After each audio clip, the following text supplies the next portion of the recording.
യഥാർത്ഥത്തിൽ കേരള സംസ്കാരം എന്ന് പറഞ്ഞ ചരിത്രം എന്ന് പറയുന്നത് ഒരു നാണംകെട്ട ചരിത്രമാണ്. ഞാൻ പറയാതിരിക്കുന്നില്ല. കേരള ഉണ്ടായ കാര്യമൊന്നും ഞാനൊക്കെ കൊച്ചായിരുന്നു എനിക്ക് പറയണമെന്ന്. 64 ആർ ശങ്കറിന്റെ ഗവൺമെന്റ്. ആ ശങ്കർ ഗവൺമെന്റിൽ പി ടി ചാക്കോ മന്ത്രിയായിരുന്നു, ആഭ്യന്തര നിയമവകുപ്പ് മന്ത്രിയായിരുന്നു. പി ടി ചാക്കോ രാജിവെക്കേണ്ടി വന്നു. സാഹചര്യം എന്തുവാട്ടെ, പല ആരോപണങ്ങളുണ്ട്, നല്ലതുകൊണ്ട് ചെയ്തിട്ടുണ്ട്, അതിലേക്ക് ഞാൻ കിടക്കുന്നില്ല. എന്ത് ഇഷ്ടം പോലെ ജനം ചിന്തിക്കട്ടെ. ചാക്കോ രാജിവെച്ച് കഴിഞ്ഞപ്പം ഒരു മന്ത്രി ആരെന്നുള്ള അന്നത്തെ സാഹചര്യത്തിൽ ഒരു മന്ത്രി എന്ന് പറയുന്നത് റോമൻ കത്തോലിക്കനായ പി ടി ചാക്കോയാണ് രാജിവെച്ചിരിക്കുന്നത്. ശങ്കർ എന്ന് പറയുന്ന SNDPയുടെ ആള്, വളരെ മാന്യനായ ഏഴോ നേതാവാണ്. അദ്ദേഹം ഒരു റോമൻ കത്തോലിക്കനായ ആളായിരുന്നു. അയാൾക്ക് അദ്ദേഹത്തിന് ഒരു സംശയം തോന്നിയില്ല. ടി എ തൊമ്മന്റെ പ്രത്യേകത എന്താണെന്ന് വെച്ചാൽ, തൊമ്മയ്യർ എന്നാണ് അറിയപ്പെടുന്നത്. കൃഷ്ണയ്യരും തൊമ്മയ്യരും നിയമസഭയ്ക്കകത്തെ നിയമ പോരാട്ടങ്ങൾക്ക് നേതൃത്വം കൊടുത്തത് ഒന്ന് ടി എ തൊമ്മയ്യരും കൃഷ്ണയ്യരും. അപ്പം ആ തൊമ്മയ്യരെ പിടിച്ച് മന്ത്രിയാക്കി ശങ്കർ. അപ്പോൾ ദീപികയിലെ ക്ലർക്കായിരുന്നു കെ എൻ ജോർജ് അത് ഇഷ്ടപ്പെടില്ല. കെ എൻ ജോർജ് മന്ത്രിയാണെന്ന് കൊതിയുണ്ടായി. ദീപികയിലെ ക്ലർക്കായിരുന്നു ഓർത്തോണം. അങ്ങേര് ദീപി വന്ന് ദീപികയിലെ കുളമ്പേറച്ചുമായിട്ടൊക്കെ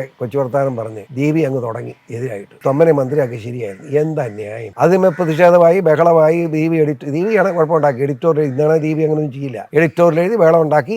അങ്ങനെ വന്ന് 15 MLA കൂടി ശങ്കറിനെതിരെ അവിശ്വാസം കൊടുത്തു. ആ അവിശ്വാസം പാസ്സായി. ശങ്കർ രാജിവെച്ചു. അങ്ങനെ കേരള കോൺഗ്രസ് ജന്മമായി.